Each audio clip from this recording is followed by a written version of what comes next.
Class 9 অধ্যায় 5 বিষয় আবহ বিকার। এখানে কিছু প্রশ্ন দিচ্ছি, তার প্রশ্ন উত্তরগুলো বলেছি। 1.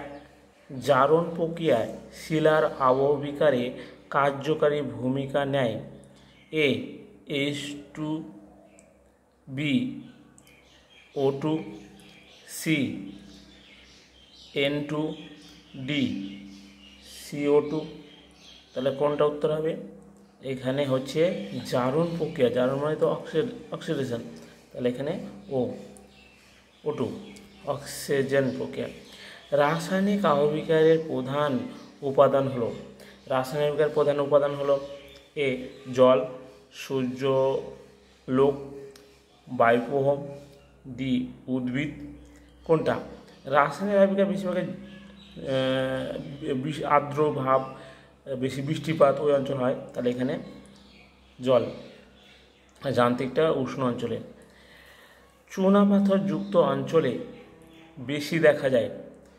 এ carbonation, B hydration, C hydrolysis, D oxygen.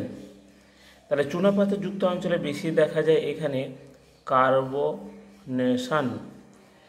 সমসত্ব শিলার প্রস্তর খণ্ডে দেখা যায় প্রস্তর ছাই বিচ্ছিন্নকরণ,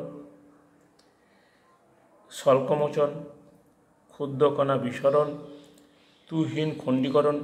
তাহলে সমসত্ব মানে একই রকমের, সেটা হচ্ছে স্বল্পমোচন। রাসায়নিক আবহবিকারের ফলে শিলায় মরচে পড়ার প্রক্রিয়া হলো এ জারণ, বি অঙ্গাযোজন, সি দ্রবণ, ডি আর্দ্র বিশ্লেষণ। শিলায় মরচে পড়ে বেশিরভাগ অক্সিডেশন মানে জারণের ফলে।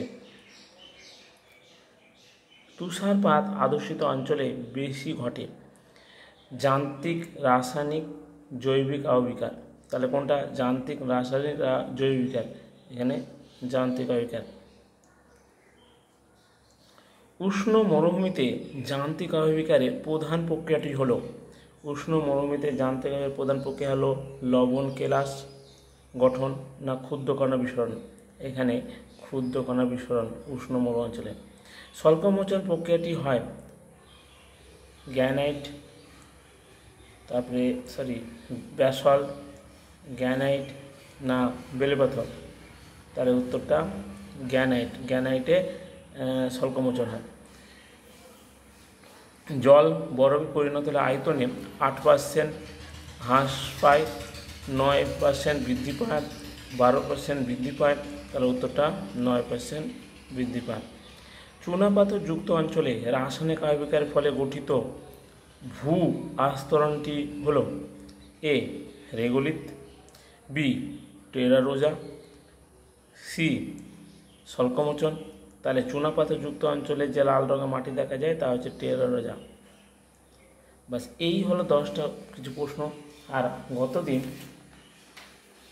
কিছু প্রশ্ন দিয়েছিলাম, দেখো এখানে আজকে এই যে খনিজের অক্সিজেন যুক্ত হলে যে রাসায়নিক আবহবিকার হয় তাকে বলা হয় অক্সিডেশন।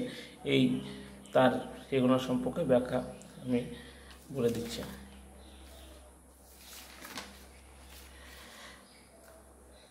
প্রথমে চলে আসি জারণ বা অক্সিডেশন, মানে এই যে এটা এই সম্পর্কে অক্সিডেশন যে প্রক্রিয়ায় শিলা গঠনকারী খনিজের সঙ্গে অক্সিজেন মানে O2 যুক্ত হয়ে আবহবিকার ঘটায় তাকে জারণ বা অক্সিডেশন বলে। ধরো এইখানে শিলা আছে, এবার এই বায়ুমণ্ডল থেকে অক্সিজেন এসে মিলিত হলো, দিয়ে শিলাখণ্ডটাকে ভাঙতে লাগলো রাসায়নিকভাবে, সেটা হচ্ছে জারণ বা অক্সিডেশন।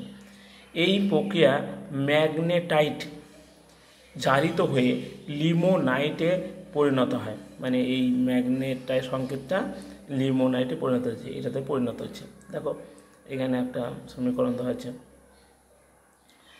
তারপরে বি হচ্ছে কার্বনেশন সম্পর্কে। কার্বনেশন মানে অঙ্গাযোজন, যে প্রক্রিয়ায় শিলা গঠনকারী খনিজের সঙ্গে বায়ুমণ্ডলে কার্বন ডাইঅক্সাইড যুক্ত হয়ে আয়বিকার ঘটায় তাকে অঙ্গাযোজন বলে। আবার দেখে নাও, বললাম যে এটা একটা শিলাখণ্ড, এই বায়ুমণ্ডল থেকে কী হচ্ছে CO2টা কী করছে, এই শিলাখণ্ডে যোগ হলো, শিলাখণ্ডটা ভেঙে গেলো রাসায়নিকভাবে, এটাই হচ্ছে অঙ্গাযোজন। যেমন এই প্রক্রিয়া বায়ুমণ্ডলে কার্বন ডাইঅক্সাইড CO2 এর সাথে জল যুক্ত হয়ে, কার্বন ডাইঅক্সাইডের সঙ্গেই জল যুক্ত হয়ে কার্বনিক অ্যাসিড, মানে কার্বন ডাইঅক্সাইড আর জল তো H2O, তাহলে এর সঙ্গে যুক্ত হয়ে কার্বনিক অ্যাসিড তৈরি হয়, মানে এটা তৈরি করে। এবং এই অ্যাসিড চুনাপাথর বা ক্যালসিয়াম কার্বনেটকে দ্রবীভূত করে ক্যালসিয়াম বাইকার্বনেটে পরিণত হয়। তাহলে এটাই যখন চুনাপাথর যুক্ত হচ্ছে তখন ক্যালসিয়াম বাইকার্বনেটে পরিণত হচ্ছে। দেখো এখানে সংকেত দেওয়া আছে, H2 এটা তো জল, এই যে এটা, আর CO2 এই যে এটা বায়ুমণ্ডল, এই দুটো যোগ হয়ে গিয়ে তো এটা হলো কার্বনিক অ্যাসিড পরিণত হলো। তাহলে এটা আর বাকি এটা এখানে চুনাপাথরের। এবার সি হচ্ছে হাইড্রেশন। তাহলে হাইড্রেশন মানে বাংলাতে আদ্য বিশ্লেষণ। এই প্রক্রিয়ায় জলে অণু, মানে জল আছে সেই অণু বিয়োজিত হয়ে মানে আলাদা হয়ে যাচ্ছে, হাইড্রোজেন